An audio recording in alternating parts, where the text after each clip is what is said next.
Okay, so get ready for this, right? We're diving deep into the Toronto real estate market today, but there's a twist. We're not going through like tons of data or news articles this time. We're actually going to be looking at one single real estate agent's website. Brian Matthews. Oh, interesting. Yeah, Brian Matthews. You might be thinking like, how insightful can one website be? Yeah. But yeah. Trust me, Yeah. it's like a treasure trove of information. We can really get a peek into market trends and strategies, even like the psychology of people buying and selling. Yeah, I think what's fascinating about that approach is that we can really kind of zoom in on a specific niche within the market, almost like looking at a drop of water to understand the entire ocean. Yeah, and you know me, I love a good mystery, right? So I was snooping around Brian's site, and I found a couple sections that really kind of like piqued my interest. Distressed Sales Watch and Neighborhood Buzzer. Do those ring a bell? I mean, they sound intriguing for sure. And I think it's a pretty clever way for an agent to stand out. Yeah. To offer something a little bit unique to their clients. Yeah. Let's take the Neighborhood Buzzer, for example. I'm guessing that's probably a way to deliver like hyper local market updates. Yeah. Which can be incredibly valuable for, both buyers and sellers. Yeah. Imagine like you're getting the inside scoop on everything, from recent sales data to new developments that are happening in your neighborhood. That's powerful. That is powerful. Okay, but before we get too lost in all the bells and whistles, let's back up a little bit. Learn about Brian himself. His About Me page. Yeah. Really kind of paints a picture of a seasoned veteran in the Toronto scene. Right? Mm. He's been a resident his whole life. Mm. And he's had a real estate license since 2002. Talk about experience. Over 2 decades in that market. That's no joke. He's clearly seen it all. Yeah. And he mentions that he's helped hundreds of people navigate the world of condos, buying, selling, leasing them. Yeah, it's pretty clear that condos are his specialty. For sure. It's right in the name of his website, Resale Toronto Condos. Exactly. But he does mention that he deals with other types of residential properties too. So he's not like, putting all his eggs in one basket. Yeah, that's smart. By focusing on condos, he can really kind of establish himself as that expert, attract that certain type of client, Uh-huh. But by staying open to other opportunities, he's not limiting his potential. Yeah, good point. So let's circle back to that distressed sales watch. What do you think that means for somebody who's, looking to maybe invest in Toronto real estate? Now, this is where things get really interesting. That section hints that he's aware of market trends and maybe even has access to properties that could be, undervalued for investors. I mean, that's a potential gold mine. It sounds almost too good to be true. But, like any investment, I'm assuming there are some risks involved with distressed sales. Oh, absolutely. You're right. It's not just about getting a deal. It requires, really understanding the market, doing your due diligence, really knowing what you're getting into. Yeah. Speaking of smart investments, though, did you notice how much he features pre-construction condos on his website? Oh, yeah. Like, there's a pre-construction condo finder. There's a whole pre-construction condo list. Yeah, it definitely stood out. What do you think is up with that? Well, I mean, I think pre-construction properties, they have that allure of, getting in early before everyone else. Yeah. I could see why that would be appealing to investors, right? Yeah. They want to capitalize on potential appreciation as the project develops. Exactly. And for those who are just looking for a brand new home, pre-construction offers, like that exciting prospect of customization. You can choose your finishes. You can have a say in how your space is designed. Oh, yeah, that's a good point. And then there's also like the advantage of staged payments. Yeah. Which can make the purchase more manageable for some buyers.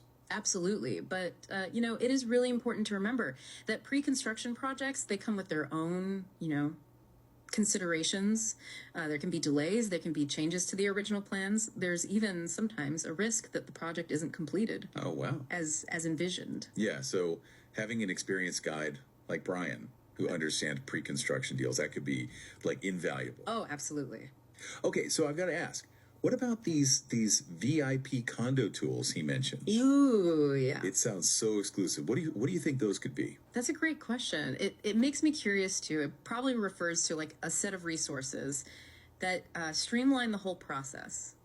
of buying or selling, giving those VIP clients a little, competitive edge. Yeah, maybe we were talking about like personalized market reports. Yeah.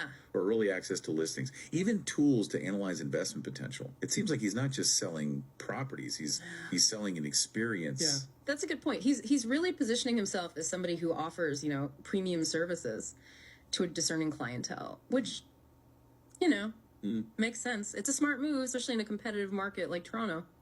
Yeah, for sure. And it's not just about the downtown core, right? I noticed that Brian offers search options for Scarborough and Pickering too. Good catch. That's a smart choice. Yeah. It's expanding his reach beyond just the city center. Yeah. Scarborough, that place is undergoing a ton of growth and redevelopment right now. Offers a lot of potential for appreciation. Okay. And Pickering, with the waterfront access and the WeGo train, that attracts a different type of buyer. Yeah, yeah. Those who are maybe seeking a more suburban lifestyle. So he's really covering a lot of different buyer preferences and investment opportunities. Let's jump into some of these latest projects that he features on his site. One that really caught my eye, the Agincourt Mall redevelopment. Oh, yeah. That sounds huge. Yeah, those large-scale projects, they often signal a shift in a neighborhood's character. They bring in new amenities, new residential options, the potential for economic growth. So it's not just about building condos, it's about transforming a community. Exactly, yeah. And for investors. Yeah. These types of projects can offer some really unique opportunities. For sure. Another one that stood out to me was the V-Point condos in Pickering. Occupancy isn't until 2028 though. So it's definitely a long-term play. Wow, 2028. Okay, Yeah. so that suggests to me that he's targeting a very specific type of investor, someone who's comfortable with a long time horizon, right? and has a lot of confidence in Pickering's growth. I agree. They're banking on that continued demand in the area, driven by things like population growth, infrastructure improvements, and evolving lifestyle preferences. One thing that really impressed me about Brian's website is his emphasis on data privacy. He specifically states that he doesn't sell or rent any information that's collected from his site. Yeah. Which is pretty reassuring. Yeah, data privacy is it's super important, Yeah. especially in real estate where there's so much sensitive information being exchanged. For sure. It builds trust with those potential clients, demonstrates that their information is going to be treated with respect, confidentiality. So it's not just an ethical move, it's a smart business move, I think. Absolutely. In a world where reputation is everything. Yeah. This definitely sets him apart. It's incredible how much we've already been able to gather about the Toronto real estate market. Yeah. Just from looking at this one agent's website. We've seen market trends, investment strategies. We even got a little glimpse into the psychology of buying and selling. It's a good reminder that every piece of information, even something as simple as a real estate agent's website, can be really insightful if you know how to, look for those clues. It's like we're putting a puzzle together, right? Yeah. We're revealing this bigger picture, one piece at a time. And there's one piece in particular that I find super intriguing. So what's that? Well, it's the way Brian positions himself Yeah. as more than just a salesperson. Oh, yeah. Like he's a guide leading you through the process. You read my mind. Yeah. It's all in the language he uses, like find my dream home, buying tips. He's presenting himself as a helpful resource, someone who can empower buyers to make smart decisions. Yeah. It's a powerful approach, especially for first-time buyers who might be feeling a little, overwhelmed by the whole process. For sure. He's building that trust, right? Establishing himself as that trusted advisor, someone you can rely on.